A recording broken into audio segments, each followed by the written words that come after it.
চারটি বিধানসভা কেন্দ্রের মধ্যে রানাঘাট দক্ষিণ এখন মোটামুটি একটা অশান্তি উত্তপ্ত পরিস্থিতি। বিজেপি পঞ্চায়েত সদস্য, কোথাও বিজেপি নেতা পোলিং এজেন্টের বাড়িতে হামলার অভিযোগ, বাড়িঘর ভেঙে দেওয়ার অভিযোগ, গুলি চালানোর অভিযোগ এবং দেবগ্রামেও হামলা হুমকির অভিযোগ অস্বীকার তৃণমূলের। তৃণমূল এবং বিজেপি এই দুই দলের মধ্যে এখন চলছে লড়াই। রিজু, বারবার তৃণমূলের বিরুদ্ধেই এই হামলাগুলোর অভিযোগ উঠছে। একদম বাড়ি ঘর ভেঙে চুরে চুরমার করে দেওয়া হয়েছে। কোথাও কি ওখানে বিজেপির প্রাধান্য আছে বলে তৃণমূল ভয় পাচ্ছে? বিজেপির যদি প্রাধান্য থাকে আর তৃণমূল যদি ভয় পায় আর তৃণমূল যদি আক্রমণ করে, আমি তো আগের বারেও বললাম যে শাসক দলের দিকে আঙুল তুলে দেওয়া খুব সোজা, কিন্তু আপনাদের প্রতিবেদনেই বারবার দেখছিলাম যে যাদের বাড়িতে আক্রমণ হয়েছে এটা তো পরিষ্কার কথা, তার বাড়িতে হামলা হয়েছে, কিন্তু যেটা আমাদের প্রার্থী বলল যে এটা বিজেপির গোষ্ঠী কোন্দল, আদি বনাম নব্য বিজেপির মারামারি। আর যাদের বাড়িতে হামলা হয়েছে তারা খুব সহজেই বলে দিচ্ছে তৃণমূলের আরবাদ বাহিনী করেছে। তখনই যখন আপনি প্রশ্ন করলেন যে কি করে বুঝলেন তৃণমূল, বলছে না সেটা তো বুঝতে পারছি না, সবার মুখ ঢাকা ছিল। এটা তো মানুষের সামনে প্রকাশ বোঝাই। সত্যি তাই, মানে এটা কি বলার জন্য বলা, রাজনৈতিক বাধ্যবাধকতা? শুধু অরবিন্দকে জিজ্ঞাসা করছি, আপনার কি মনে হয় বলুন একটু। ওখানে যে উনি বললেন যে হামলা করেছে তৃণমূল, আমি মুখটা দেখতে পাইনি, মুখটা ঢাকা ছিল, এবার আপনার কি মনে হয় বলুন? কি করে তৃণমূল বললেন? আমার প্রশ্ন। এবার আপনি প্রশ্ন করতে পারেন আমাকে সেটা, কিন্তু এখানে যারা বসে আছেন রিজু ছাড়া সকলেরই জানে ওটা তৃণমূলের হারমাত বাহিনী করেছে। এবার দেখুন কিভাবে বলছি আমি। উনি বললেন যে উনি হচ্ছে বিজেপির ওখানে পঞ্চায়েতের সদস্য, উনি বললেন আমাকে ক্রমাগত হুমকি দেওয়া হচ্ছিল ভোটের আগের দিন রাত্রে। এবার 30 থেকে 40 জন বাইক বাহিনী সেখানে গিয়ে অ্যাটাক করলো।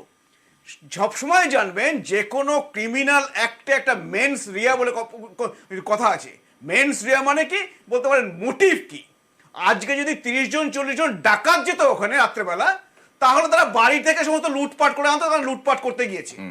আর 30 থেকে 40 যদি হারমাত বাহিনী ভোটে যাতে সে না আসে তার জন্য ভয় দেখাতে যায়, যে আদিনব্যর কথা বলছে, তারা হচ্ছে আদিনব্য ভোটের আগে দিন যাবে না ওর বাড়িতে। আচ্ছা, এটা আপনি সার্কামস্ট্যান্সিয়াল এভিডেন্স দেখতে হবে এখানে। এভিডেন্স সবসময় আপনি সামনাসামনি না পেলে সার্কামস্ট্যান্স দেখতে হবে। এবার সার্কামস্ট্যান্স যদি আপনি দেখেন, আপনার ওটা পুরোপুরি আপনিও বলতে পারবেন যে ওটা তৃণমূলের হারমাত বাহিনী। 20 বছর 25 বছর আগে যা হতো এখনো তাই হচ্ছে। নির্বাচন কমিশন কড়া ব্যবস্থা নিচ্ছে, কেন্দ্রীয় বাহিনী আছে, কিউআরটি আছে। বাদশা, আবার সিপিএম এর বাড়িতে নয়, সিপিআইএম এর বাড়িতে নয়, কংগ্রেসের বাড়িতে নয়, বিজেপির বাড়িতে। শুধু একটা কথাই বলবো, এখানে যে রিজুদা বলছে না গোষ্ঠীদ্বন্দ্বের বিষয়, কার্যত এটা যে গোষ্ঠীদ্বন্দ্ব নয়, কারণ এই নির্বাচনটা হচ্ছে বিধানসভা নির্বাচন আর বাড়ি ভাঙা হচ্ছে পঞ্চায়েত সদস্য। তা পঞ্চায়েত যদি নির্বাচন হতো এটা বোঝা যেত যে পঞ্চায়েত সদস্যদের মধ্যে অন্তর্কন্দ হলো, সেখানে বোঝা যেত। কিন্তু আর আমি রিজুদাকে একটা কথা বলতে চাই যে শুরুর সময় আপনি দেখিয়েছিলেন যে সাধারণত অ্যাডভান্টেজ থাকে শাসক দল। এত যখন ওনারা কনফিডেন্ট, তাহলে হামলার কিসের প্রয়োজন রয়েছে? তাহলে ভাঙবার কিসের প্রয়োজন রয়েছে? গুলি চালানোর কিসের প্রয়োজন রয়েছে? কার্যত এটা প্র্যাকটিসে দাঁড়িয়েছে রাজ্যের শাসক দলের এইভাবেই নির্বাচন করতে হয়। দেবশ্রী বাবু, দেখুন মোডাল অপারেটররা দেখে তো বোঝে এটা কারা করতে পারে, এটা একটু কমন, কিন্তু দরকার কি?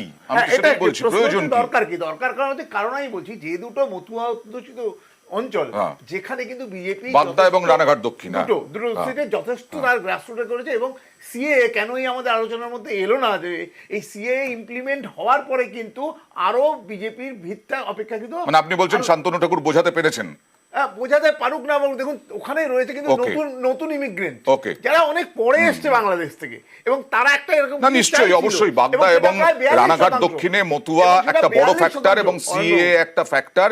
সেই নিয়ে আমরা পরবর্তী সময় অবশ্যই আলোচনা করব। একটা ছোট্ট ব্রেকের সময় হয়ে গেছে, ব্রেকের পরে ফিরে আসছি সমস্ত তথ্য আপডেট নিউজ 18 বাংলায়।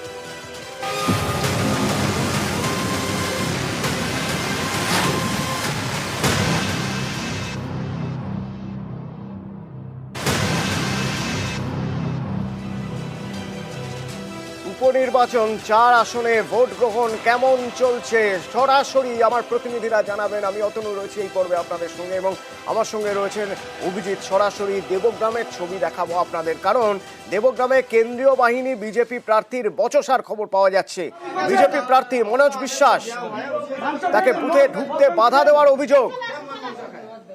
আপনি আমাকে বাধা দিলেন কেন? আমি বললাম যে I know the rules, I may go the enter into the room. কেন আপনি বাধা দিলেন আমাকে? দালালি করছেন এখানে? क्या दलाली कर रहे हैं দালালি করছেন এখানে? क्या दलाली कर रहे আমাকে কেন বাধা দিলেন যেতে? কেন বাধা দিলেন? हैं तो बता रहे हैं অধিকারী আমি জানি তো। আপনি তো আইনটাই জানেন না। আপনি তো আইনটাই জানেন না। আপনি কেন বাধা দিলেন? দালালি করছেন? अपना आदेश जो दिया हुआ है उसे মাংস খেয়েছেন? মদ মাংস খেয়েছেন? সরাসরি প্রতিনিধি অভিজিৎ আমার সঙ্গে রয়েছেন। অভিজিৎ, রেগে বেগে বিজেপি প্রার্থী কেন্দ্রীয় বাহিনীর জওয়ানকে জিজ্ঞেস করছেন তিনি দালালি করছেন কিনা, এমন কি ঘটনা ঘটল?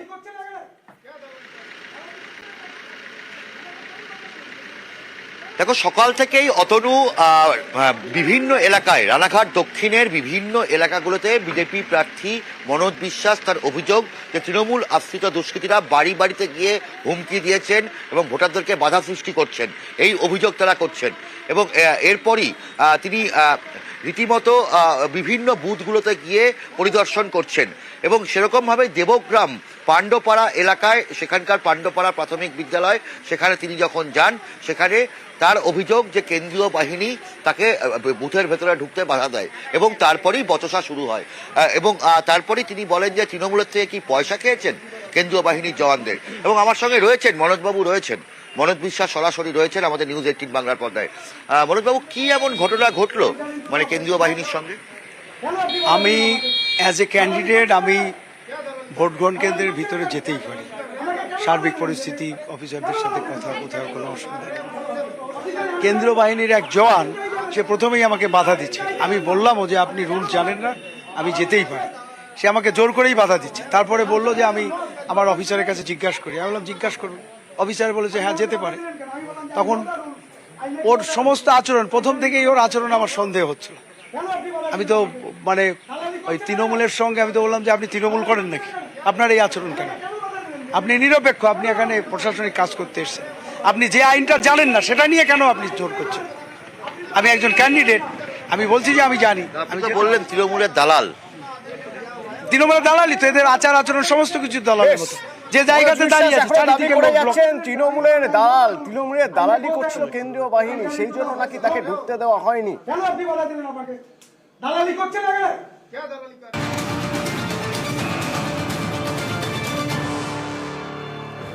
এদিকে আবার দেবগ্রামেই পঞ্চায়েত প্রধানের বাড়িতে ভাঙচুরের অভিযোগ। সেখানে নাকি গতকাল রাতে গ্রামে ঢুকে আগ্নেয়াস্ত্র দেখিয়ে হুমকি দেওয়া হয়েছে, বাড়ি ভাঙচুর করা হয়েছে, অভিযোগ উঠছে, হুমকি দেওয়ার অভিযোগ উঠছে। কারা করছে? অভিজিৎ রয়েছে আমার সঙ্গে। অভিজিৎ, কি অভিযোগ উঠছে প্রথমে শুনবো।